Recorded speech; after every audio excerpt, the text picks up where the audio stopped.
ओम शांति। 28 अक्टूबर 2021 आज की साकार मुरली। शिव बाबा कहते, मीठे बच्चे, देरी से आते हुए तेज पुरुषार्थ करो तो बहुत आगे जा सकते हो। दूसरों की चिंता छोड़ अपने पुरुषार्थ में लग जाओ। प्रश्न, कौन सा कर्तव्य एक बाप का है जो कोई मनुष्य का नहीं हो सकता? उत्तर, बाबा कहते, मनुष्य को देवता बनाना, उसे शांति धाम सुख धाम का मालिक बना देना, ये कर्तव्य एक बाप का ही है जो कोई मनुष्य नहीं कर सकता। तुम्हें निश्चय है, संगम पर ही हम भगवान वाच सुनते हैं। अभी स्वयं भगवान कल्प पहले मुआफिक राजयोग सिखला रहे हैं। ओम शांति। बाबा कहते, रूहानी बेहद का बाप बेहद की रूहानी बच्चों प्रति समझाते हैं। यह एक एक अक्षर व ज्ञान रत्न लाखों रुपए का है। बाप ने समझाया है। परमात्मा को रूप बसंत भी कहते हैं। उनका रूप भी है, नाम शिव बाबा है। वह ज्ञान का सागर है, जिस ज्ञान से सद्गति होती है। ज्ञान धन भी है, ज्ञान पढ़ाई भी है। यह ज्ञान देते हैं स्पिरिचुअल फादर। आत्मा को कहा जाता है स्पिरिचुअल रूह। भक्ति मार्ग में आत्माएं कितना भटकती है, बाप से मिलने के लिए उनको ढूंढती है। समझते भी हैं भगवान एक शिव है, फिर भी धक्के खाते रहते हैं। बाप आकर समझाते हैं कि रूहानी बच्चों, तुम तो अविनाशी हो, परम धाम में रहने वाले हो। जहाँ से फिर आते हो यहाँ पार्ट बजाने। तुम दूर देश के रहने वाले हो। यह ड्रामा है, इसका नाम है हार जीत का खेल, सुख दुख का खेल। बाप समझाते हैं कि हम और तुम सब शांति धाम के रहने वाले हैं। उसको निर्वाण धाम भी कहते हैं। पहले तो ये निश्चय करना है कि हम वहाँ के रहने वाले हैं। हम आत्मा का स्वधर्म है शांत आत्मा। बिंदी में सारा अविनाशी पाठ भरा हुआ है। बाप पढ़ाते भी तुमको हैं। तुम दुनिया वाले मनुष्य की चिंता करते हो। तुमको निश्चय है न कि भगवान वाच होता है, संगम पर है, फिर कब होता नहीं। कोई भी मनुष्य को देवता नहीं बना सकता, शांति धाम सुख धाम का मालिक नहीं बना सकता। कल्प पहले भी बाप ने बनाया था। अब जो प्रेसिडेंट बना है 5000 वर्ष के बाद वही बनेगा। बाबा कहते, सारी दुनिया की जो सीनरियाँ हैं 5000 वर्ष के बाद रिपीट होगी। बुढ़िया इतना सब धारण नहीं कर सकती है, तो उन्हों को कहा जाता है सिर्फ 3 बातें याद करो। बाबा कहते, हम आत्मा शांति धाम की रहने वाली हैं, फिर सुख धाम में आते हैं। फिर आधा कल्प के बाद जब रावण राज शुरू होता है तो विकारी बन जाते हैं। इसको कहा जाता है दुख धाम। जब दुख धाम पूरा होता है तब बाप कहते हैं, मुझे याद करो, मुझे आना पड़ता है तुमको शांति धाम सुख धाम में ले जाने के लिए। अब जो आकर बाप के बने हैं वही वर्षा पाएंगे। ये सूर्यवंशी चंद्रवंशी राजधानी स्थापन हो रही है। करोड़ों मनुष्य आकर कुछ न कुछ बाप से सुनेंगे, समझेंगे, वृद्धि होती जाएगी। सब तरफ तुमको जाकर समझाना होगा। अखबार द्वारा भी बहुत सुनेंगे। पाकिस्तान में भी अखबार द्वारा पढ़ेंगे, वहाँ बैठे भी ये ज्ञान सुनेंगे। बाबा कहते, गीता का प्रचार सारी दुनिया में बहुत है। बाप कहते हैं, माँ में कम याद करो और वर्षे को याद करो। बाबा कहते, यह लिखित अखबार में पढ़ेंगे, इसलिए भी बहुत ब्राह्मण बनेंगे। जिन्हों को वर्षा लेना होगा तो वह जरूर आकर लेंगे। अभी टाइम थोड़ा पड़ा है, वृद्धि होती रहेगी। देरी से आएंगे तो फिर तीखा पुरुषार्थ करना पड़ेगा। कल्प पहले जितने स्वर्गवासी बने थे उतने अब भी बनेंगे जरूर। इसमें जरा भी फर्क नहीं पड़ सकता।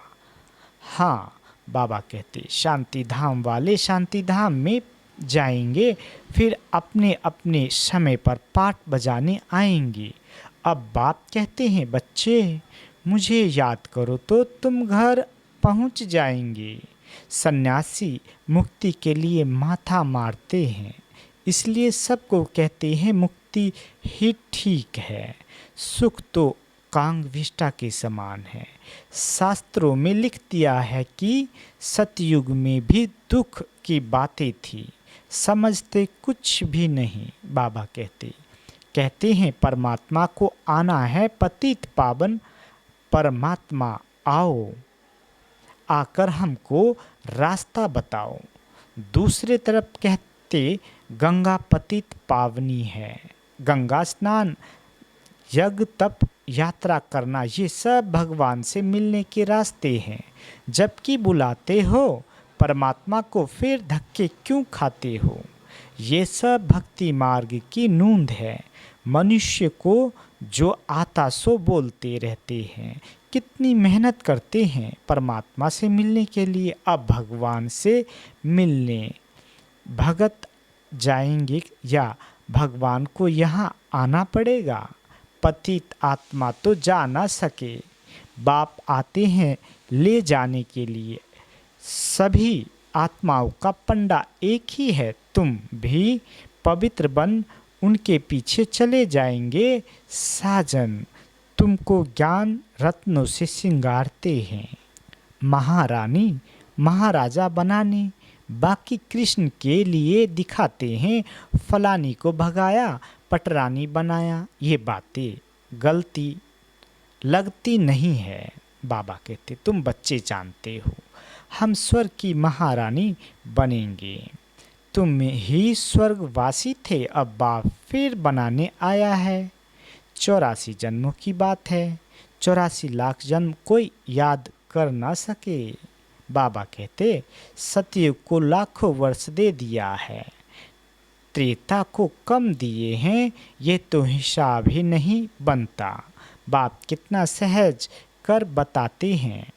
सिर्फ 2 बातें याद करनी है, अल्फ और बे, तो तुम पवित्र भी बनेंगे, उड़ भी सकेंगे और ऊंच पद भी पाएंगे। तो ये औना रखना चाहिए कि कैसे भी करके बाप को याद करना है। माया के तूफान भी आएंगे, परंतु हार नहीं खाना। भल कोई क्रोध, बाबा कहते भल कोई क्रोध भी करे, परंतु तुम नहीं बोलो। सन्यासी भी कहते हैं मुख में ताबीज डाल दो तो वह बोल बोल कर चुप हो जाएगा। बाप भी कहते हैं कोई क्रोध से बोले तो तुम शांत होकर देखते रहो। कोई भी हालत में तुम्हें शिव बाबा को याद करना है। बाबा की याद से ही वर्षा भी याद आएगा। तुम्हारे अति इंद्रिय सुख का गायन है कि हम 21 जन्म के लिए स्वर्ग से परिजाति बनेंगे, वहाँ दुख का नाम भी नहीं होगा। तुम 50-60 जन्म सुख भोगते हो। बाबा कहते सुख का हिसाब जास्ती है, सुख दुख इक्वल हो तो फायदा ही क्या। तुम्हारे पास धन भी बहुत होता है। कुछ समय पहले यहाँ भी बहुत सस्ता अनाज था, राजाओं की बड़ी राजाई थी। बाबा ने 10 आने मण बाजरी बेची है, तो उनके से भी आने कितनी सस्ताई होगी। बाबा कहते उनसे भी आगे कितनी सस्ताई होगी। मनुष्य थोड़े होंगे, अन्न भी पर अन्न की परवाह नहीं होगी। अब यह तो याद करना चाहिए कि पहले हम घर जाकर फिर नई दुनिया में आकर नया पाठ बजाएंगे। वहाँ हमारा शरीर भी सतो प्रधान तत्वों से बनेगा। अब 5 तत्व बिल्कुल ही तमो प्रधान पतित बन गए हैं। आत्मा और शरीर दोनों ही पतित हैं। वहाँ शरीर रोगी नहीं होता। ये सब समझने की बातें हैं। बाबा कहते बच्चों को यहाँ अच्छी रीति समझाते हैं, फिर घर में जाकर भूल जाते हैं। यहाँ बादल भरकर कितना खुश होते हैं, बाहर जाने से भूल जाते हैं। आगे रास विलास बहुत चलता था, फिर वह सब बंद कर दिया। मनुष्य समझते थे जादू है। भक्ति में जब नौधा भक्ति करते हैं तब मुश्किल साक्षात्कार होता है। यहाँ भक्ति की तो बात ही नहीं। बाबा कहते बैठे बैठे साक्षात्कार में चले जाते थे, इसलिए जादू समझते थे। आजकल दुनिया में कितने भगवान बन गए हैं, नाम रखते हैं सीताराम, राधे कृष्ण आदि। कहा वह स्वर्ग के मालिक, कहाँ ये नरकवासी। इस समय सब नरकवासी है। सीढ़ी में साफ दिखाया है। सीढ़ी बच्चों ने अपने विचार सागर मंथन से बनाई है। बाबा देख खुश हुआ। सीढ़ी में सब बातें आ जाती है। द्वापर से भिखारी राजाएं कैसे भक्ति करते करते नीचे आए हैं। अभी तो कोई ताज नहीं है। चित्र पर समझाना सहज होता है। 84 जन्मों में कैसे उतरती कला होती है, फिर चढ़ती कला कैसे होती है। गाते भी हैं चढ़ती कला तेरे भाने सर्व का भला। बाप आकर सबको सुख देते हैं। सब पुकारते हैं कि हे बाबा हमारा दुख हरो, सुख दो। परंतु कैसे दुख हरते हैं, सुख कैसे मिलता है, ये किसी को मालूम नहीं।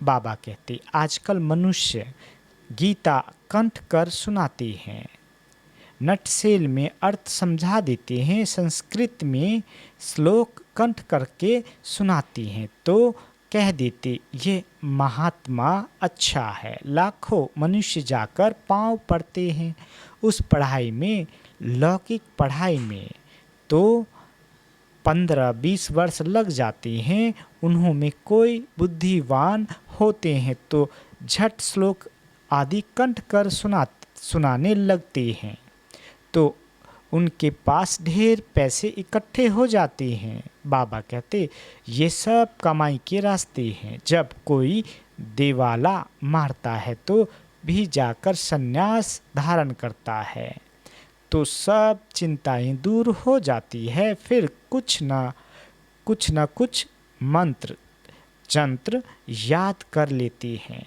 चक्र लगाते रहते हैं। ट्रेन में भी चक्र लगाते रहते हैं। यहाँ तो बाप कहते हैं कि अपने को आत्मा समझ बाप को याद करो। बाप और आत्माएं सब निराकारी दुनिया में रहती है, वहाँ से साकारी दुनिया में आते हैं पाठ बजाने। अब नाटक पूरा होना है। तुम तमो प्रधान होने के कारण वापिस जा नहीं सकते। बाबा कहते अब बाबा आया है तुमको सतो प्रधान बनाने। सभी अपने घर जाएंगे, बाकी स्वर्ग में सिर्फ देवी देवताओं का राज्य होगा। शांति धाम, सुख धाम, दुख धाम कब कब था ये भी किसी की बुद्धि में नहीं आएगा। बाबा कहते क्योंकि घोर अंधियारे में है। समझते हैं कलयुग का अंत अनुज इतने हजार वर्षों के बाद होगा, कोई हिसाब ही नहीं है। बाबा कहते मनुष्य बढ़ते जाते हैं, अन्न मिलता नहीं। 40,000 वर्ष अभी और हो तो पता नहीं क्या हो जाए। जो बोलते हैं वो बिल्कुल ही झूठ, सच की रत्ती भी नहीं। अब बाप सिखलाते हैं रावण पर कैसे विजयी पानी है। रावण पर जीत तुम ही पाते हो, सारी दुनिया को रावण से छुड़ा देते हैं। तुम्हारी शक्ति सेना है, तुम भारत को स्वर्ग बना रहे हो। कितनी अच्छी अच्छी बातें समझाते हैं। फिर तुमको बाप और वर्षे को याद कर कितना खुश रहना चाहिए। ज्ञान मार्ग में खुशी बहुत होती है। अभी बाबा आया हुआ है। अभी हम इस पुरानी दुनिया से गए कि गए। बाबा को याद करने से सतो प्रधान बनेंगे, नहीं तो सजाएं खानी पड़ेगी, फिर करके रोटी टुकड़ा मिलेगा। बाबा कहते इससे क्या फ़ायदा। जितना हो सके अपना पुरुषार्थ करना है, श्रीमत पर चलना है, कदम कदम पर बाबा से राय लेनी है।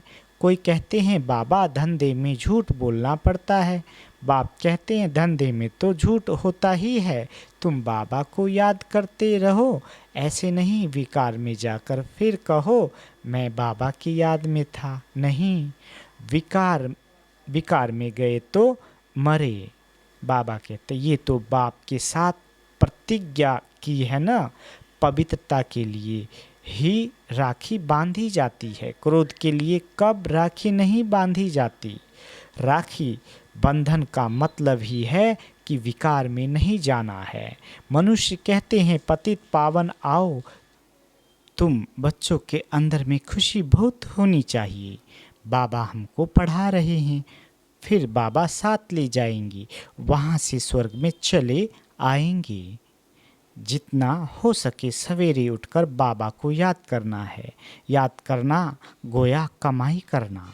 इसमें आशीर्वाद क्या करेंगे, ऐसे थोड़े ही कहना है आप आशीर्वाद करो तो हम याद करें। सब पर आशीर्वाद करें तो सब स्वर्ग में चले जाएं। यहाँ तो मेहनत करनी है, जितना हो सके बाबा को याद करना है। बाबा माना वर्षा, जितना याद करेंगे उतना राजाई मिलेगी। याद से बहुत फ़ायदा है, सस्ता सौदा है।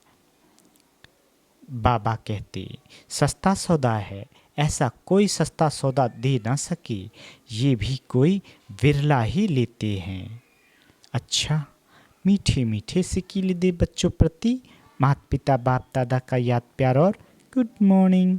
रूहानी बाप की रूहानी बच्चों को नमस्ते। हम रूहानी बच्चों की रूहानी माता पिता बाप दादा को याद प्यार गुड मॉर्निंग और नमस्ते मीठे बाबा नमस्ते। धारणा के लिए मुख्य सार। पहला, जब कोई क्रोध करता है तो बहुत बहुत शांत रहना है। क्रोधी के साथ क्रोधी नहीं बन जाना है। माया के किसी भी तूफान से हारना नहीं है। दूसरा, सवेरे सवेरे बाप को याद करना है, अपनी कमाई जमा करनी है, पवित्रता की पक्की राखी बांधनी है।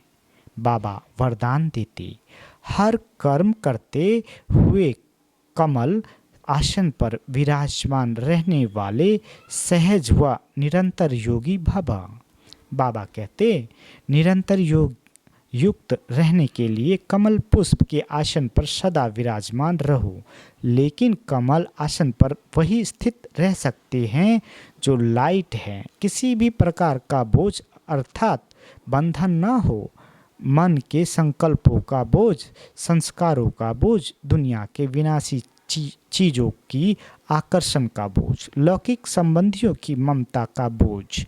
जब ये सब बोझ खत्म हो तब कमल आसन पर विराजमान निरंतर योगी बन सकेंगी। स्लोगन, सहनशीलता का गुण धारण कर लो तो असत्यता का सहारा नहीं लेना पड़ेगा। अच्छा, ओम शांति।